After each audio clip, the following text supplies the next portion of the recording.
So first I'd like to introduce Dan Potter, who will talk about the River Forest Civic Association. Hi, my name is Dan Potter. We're co-sponsoring this event, and I'd like to thank the League of Women Voters for helping us put this on. And Kristen Coe, who isn't here tonight, but part of our organization that did a lot of the background work. The River Forest Civic Association, anyone heard of the River Forest Service Club? So it's the same club, it's a new name. And this is a year where we're actively building membership. So it is a wonderful organization. We meet typically once a month. We have a speaker of interest to local events, and we have reports from boards, and we've got a lot of fellowship and that type of thing. We also put on, co-sponsor the Memorial Day Parade and the picnic afterwards. So if anyone has any questions about the River Forest Civic Association, feel free to talk to me afterwards, and we have some sign-up sheets. Thank you very much. Thank you. My name is Peggy Kell. I'm Voter Service Chair for the League of Women Voters of Oak Park and River Forest, and I will be the moderator for the evening. I'd like to, again, thank the River Forest Civic Association, Kristen Coe and Dan Potter, for really helping organize this. It goes so much smoother when you can find a venue and a time. Good news, bad news is, I guess, in River Forest, there is confirmation tonight, so that may be a reason that we don't have as many people here. And we may be missing a candidate from the school board because of that, so better planning next time by one of us. I'd also like to thank Lisa Krasinski from District 90 for helping us get this venue and helping us make sure that it's all set up, ready to go. The League of Women Voters is a nonpartisan organization. We educate and advocate for our members and for our community in local, state, and national issues. Membership is open to all women and men. You can visit our website at lwv.oprf.org to learn about our organization. The video from other forums that we've had, yesterday was the high school forum, that will be posted probably by the end of the week. And we've had the library board and the trustees are also posted on our website. So if you go to the program page and, or even the voter service page, if you weren't able to come in and see the forum, you can check it out there. Finally, I'd like to thank my voter service committee members for helping come today and get this set up and make this go so smoothly. Without them, it would be really hard to get this going. Now for the ground rules. Candidates will be given 1 minute for opening and closing statements. They will be asked questions with 1 minute to answer these questions. The speaking order was determined by drawing lots at check-in. The speaking order will alternate after each question. There's a timer in the front row who will hold up a paddle that says 30 seconds and then 15 seconds and then stop. I will not stop you mid-sentence. You can finish your thought, but we're going to try and stay to that time. Index cards were on the table in the back, and we have some of our committee members are more than willing to come over and give you a card and something to write with. We need to make this be as informative as possible, we need your questions. So please, if you have any questions during the forum, just raise them over your head and we'll come and get them for you. And she'll also send up the index cards over here too. Finally, any questions from the candidates about this? I would like to just do a little explanation here, and I'm going to try and make sure I get this correct.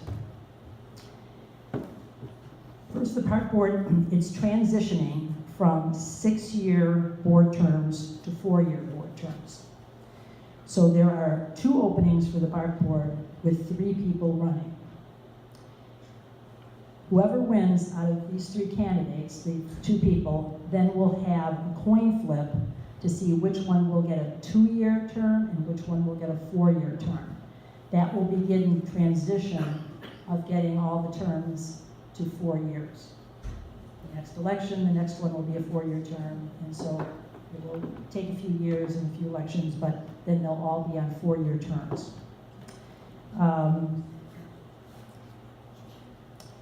Any questions at all? All right, we're going to get started here. Timer ready? Yes. All right, so we're going to have opening statements first, and we're going to start with Mark. You start us off.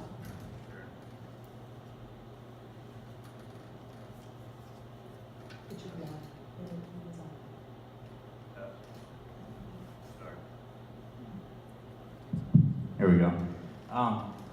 My name is Mark Brown. I'm running for the Park District Board because my family is very entrenched in the programming that's offered with the Park District. My kids are in softball, softball, baseball, basketball, soccer. We do parties in the park, several of the programs that are offered through the Park District. And I want to get more and more people into the Park District programming. My family has met some of our best friends through Park District programs, baseball and platform tennis. And I want to expand that to more adults, more youth programming, and bring more seniors into the mix. Thank you. Peter? Hi, good evening. My name is Pete Kuzmich. I currently serve on the Parks Board. I've been on the Parks Board for 4 years. I have my wife Carrie and my 2 kids, one's at Willard, one's at Roosevelt. Similar to Mark, my kids have been a part of Park District programs. I have coached on Park District programs, and I feel it's a great way to serve the community. And so it takes a while to get up to speed, so I think I would like to leverage the experience that I've built in the past 4 years, and I think there's a couple key areas that I'm focused on. One is fiscal responsibility. I think a second is finding progressive programs that benefit everyone, and really just trying to listen to all groups so that we can focus on all groups. I think those are some of the key areas that I'm focused upon. Thank you. Thank you. Dennis? Hello, my name is Dennis Healy. I am a 5-year resident of River Forest. My wife and 2 daughters moved here in May of 2014. Our oldest daughter is autistic, and we feel that there is a lack of programming availability for kids and also adults with special needs. So I'd like to see the Park Board address that and maybe create some more programs for kids with special needs and for senior citizens that may also need help getting to programming, so we could set something up with the North Park River Forest bus system that runs around town. So again, we do use the Park District now, but I think there's an opportunity to create programs that more families feel like they don't belong in the program can get involved with. Thanks. Thank you. All right, we're going to start with our first question. Pete, you're going to start with the first question. Do you have a point of view or plan to create a public space for basketball? For basketball, not currently. I think we've heard some of that. There is a basketball hoop on the tennis courts that can be used at Keystone, and I think it's mainly been use of schools and use of the community center for basketball. I think given our limited space, creating basketball courts on their own has been a challenge. Thank you. Dennis? I would need to discuss with the current board to see what they've studied in the past and see if there are areas in town that we can put additional courts in. I think right now we only have the 1 court at the tennis courts, and right now I'm not aware of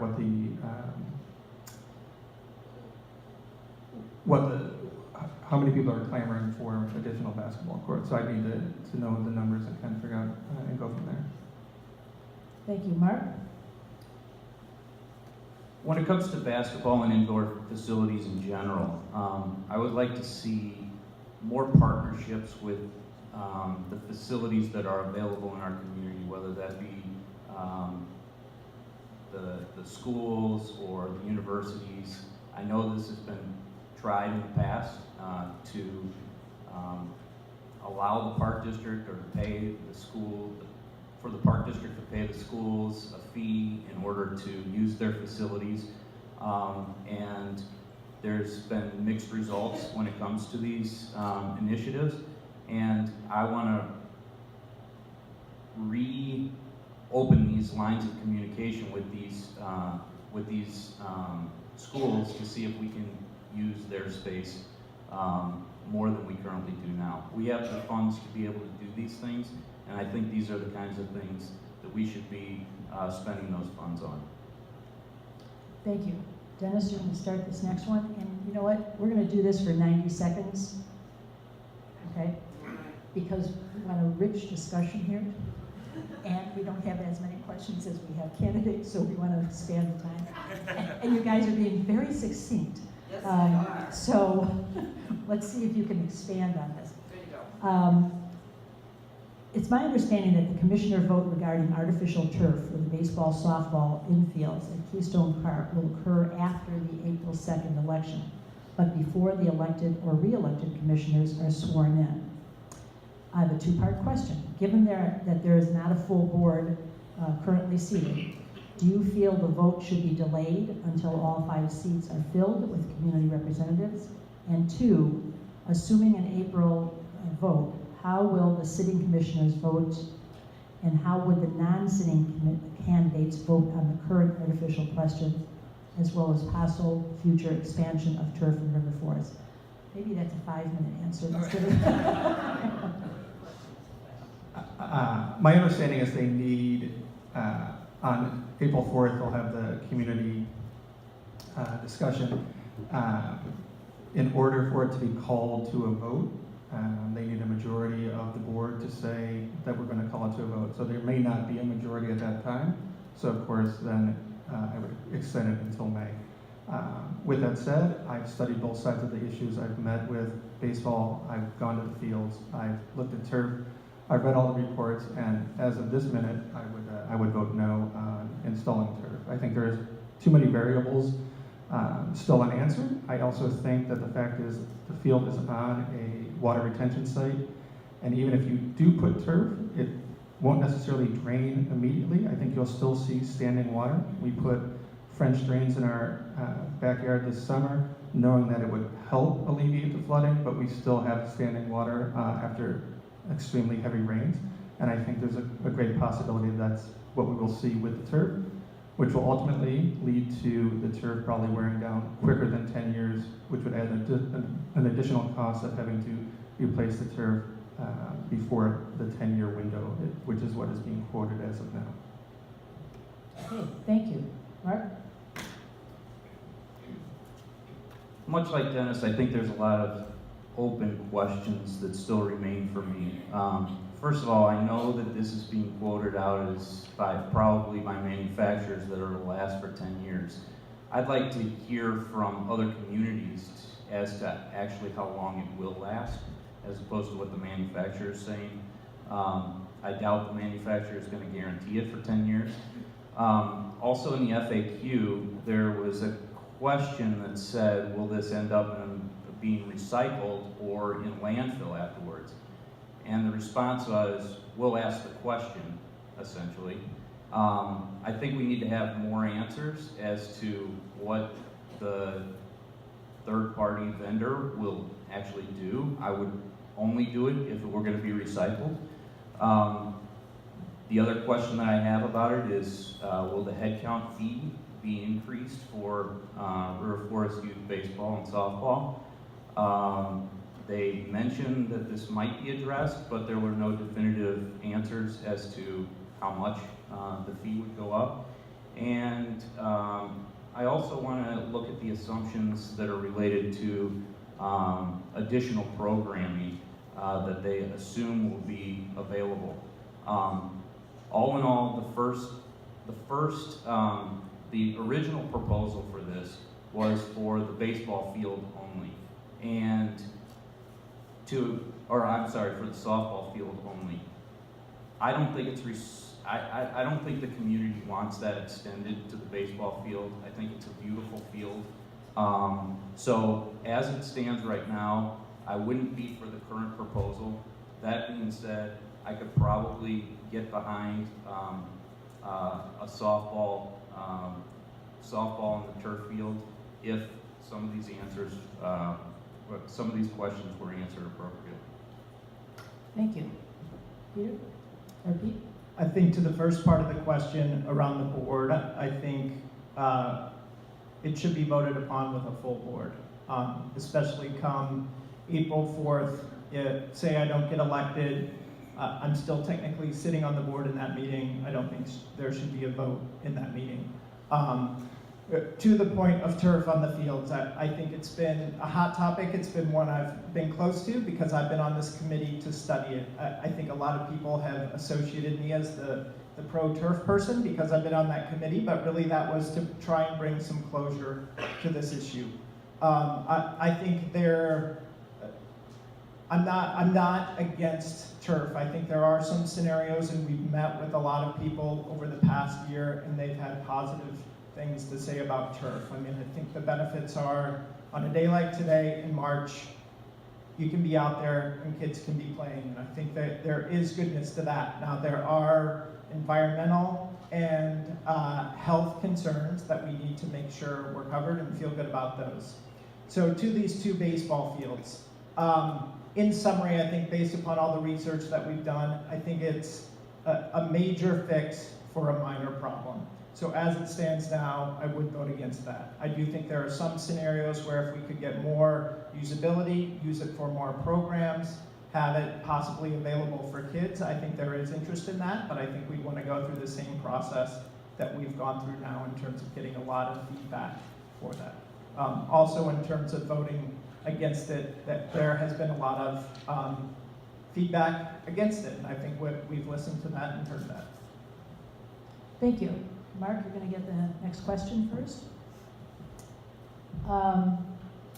For transparency reasons, or for good government, most boards have a separate person taking minutes, generally a paid staff person, not someone on the board generally takes minutes. I know in most school districts they have an administrative assistant that takes minutes. For the park board, does that happen? And if it doesn't, why not? And would you be in favor of also the possibility of videotaping meetings so that more and more governments are videotaping and live streaming their meetings so that people that can't get to them can then, for full transparency, be able to see them, much like this was supposed to be tonight, but it didn't happen. So what are your feelings on that? Yeah, as of my understanding is that Mike Sletton takes minutes for the board right now. And I've been talking to a lot of people, and I also would like to see the meetings either recorded and put on the website or videotaped and put on their website so that everybody who can't necessarily be at the meetings can be fully informed, know what's going on, and know how people are voting for particular issues. Okay, thank you. Peter? Pete? I think in terms of recording it or having someone else take the minutes, I mean, Mike Sletton, who's our director, who's in the paid position now, is the one who takes notes. So I think having, we run pretty lean. So I think still utilizing him, but I think to the point of recording the meetings, I think that came up recently at meetings. To be honest, our meetings aren't all that popular. Like this is a big crowd. And so, since we've gotten into the turf topic, our meetings have become more popular, and I do think we should look at, similar to some other boards, recording the meeting. I don't know about video, but at least having a recording of the meeting. We used our cassette tape to record the last meeting, so we probably need to step up our technology a little bit, but I think having a digital recording of the meeting would make sense. Thank you. Dennis? I agree with both of them. I believe that you should probably move beyond a tape recorder, but videotaping so it can be put online, I think would also be helpful. as everybody knows, it's been a hot topic about the turf, and I think there's been a lot of misinformation out there. And if people could go back a few months and watch a video and get the answers of when something discussion started or what somebody said about something, I think it would have prevented a lot of misinformation that's been out there recently in terms of why topics are studied and what the board's job is behind developing plans. So I think it would definitely be important to start filming and putting them on the website. Thank you. Pete, you're going to get the next question first. When board members leave a board for whatever reason, whether they've moved or anything, and there's still time left on their term, do you believe another board member, to make sure that the board is fully staffed, should be appointed? I think, yes, I think so. I mean, especially given our numbers. We're a 5-person board, which isn't huge. To go to a 4-person, I think to have a tie-breaking vote is beneficial. To be honest, I don't know the official vetting process that you would go through for that candidate or for who is appointed, so I think we want to ensure that there is a structured, fair process for that, but I do think it makes sense to appoint someone. Dennis?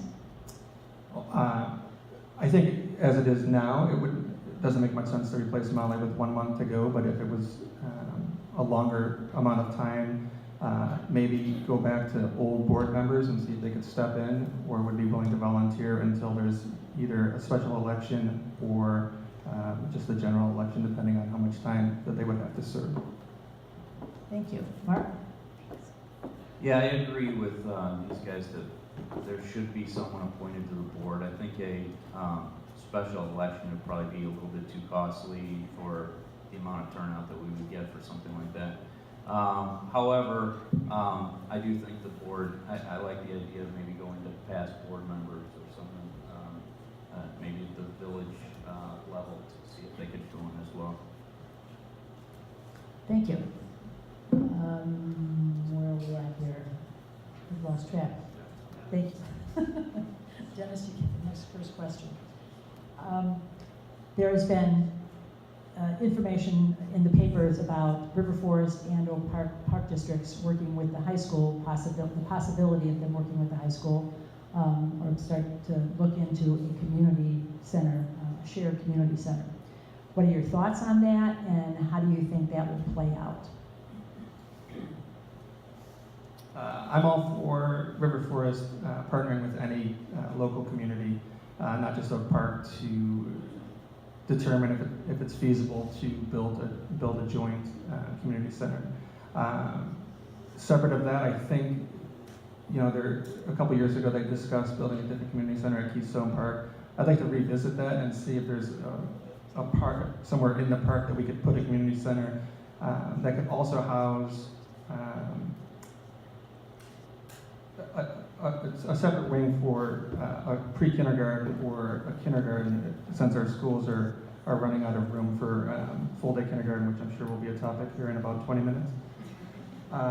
So I'd be all for studying it and seeing where we could go, whether it's with Forest Park, although they just both placed, but like Maywood, or moving up to Elmwood Park. So I think it's important to study it with everybody, but also look to see if there's anything we can do separately in River Forest. Thank you. Mark?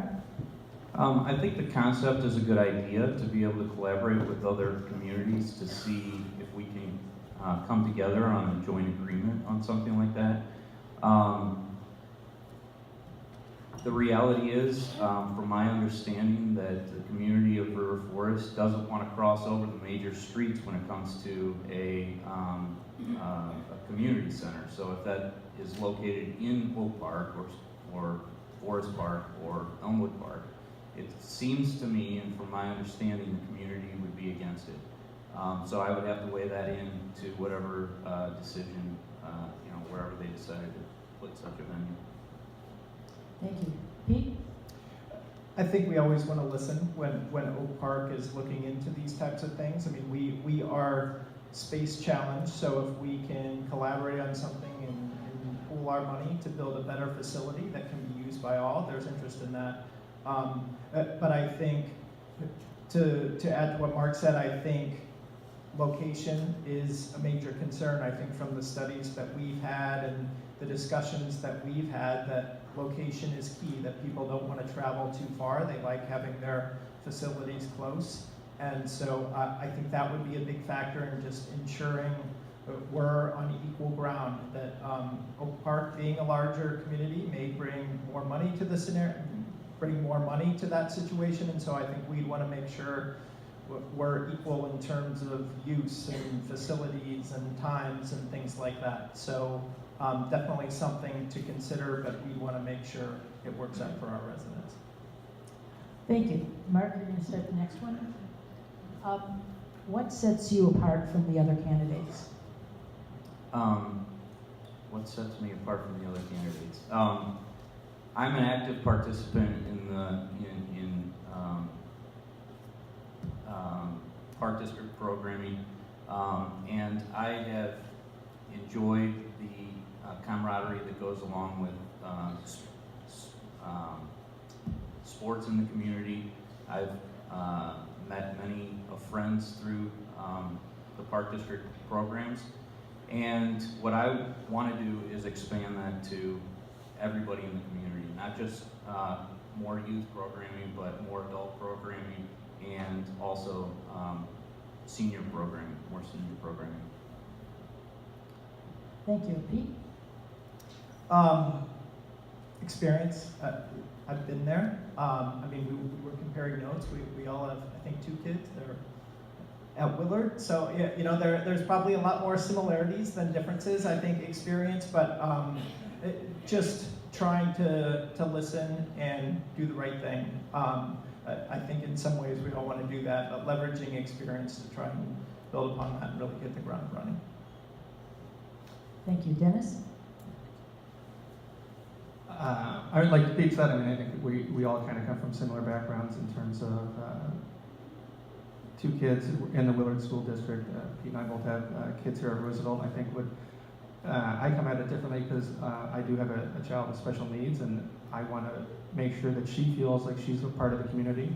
And I know that there are other families out there with kids with special needs that don't necessarily feel as much of a part of a community because there aren't options for them with the Park District. So, and then I think that spreads to even adult children that also have to go outside of River Forest to find things to participate in, where I think that we could bring them back here. So. Thank you.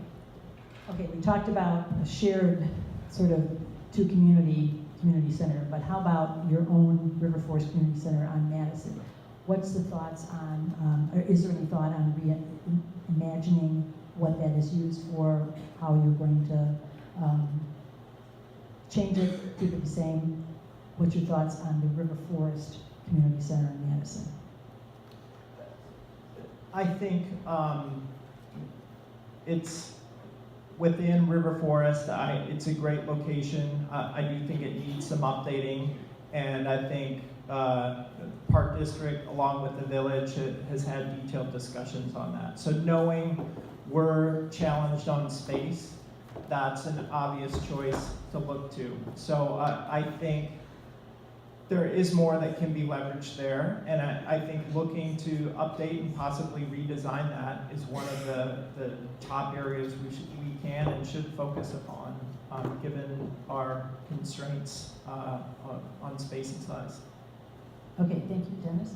I think absent being able to build a new community center, I think it's important that we restructure the community center, whether it's adding on to the building, maybe starting a new building where the parking lot is, and then tearing down and then building over that space. But as it is now, I know there are tenants in there that are running out of space and they can't even expand their programming. So I think it's important that we look at finding a way where we can create more room at the community center or build a new community center if we can find the space in town to do so. Thank you, Mark. I'm more in favor of leveraging the community center that we already have than creating a new community center. Yes, the facilities probably need to be updated, To what extent, I'm not sure. Some of the numbers that are being thrown around are very high, and I would bring a financially responsible eye on such projects. Thank you. You guys are so quick here. Last question before closing statements, and we're going to start with Dennis.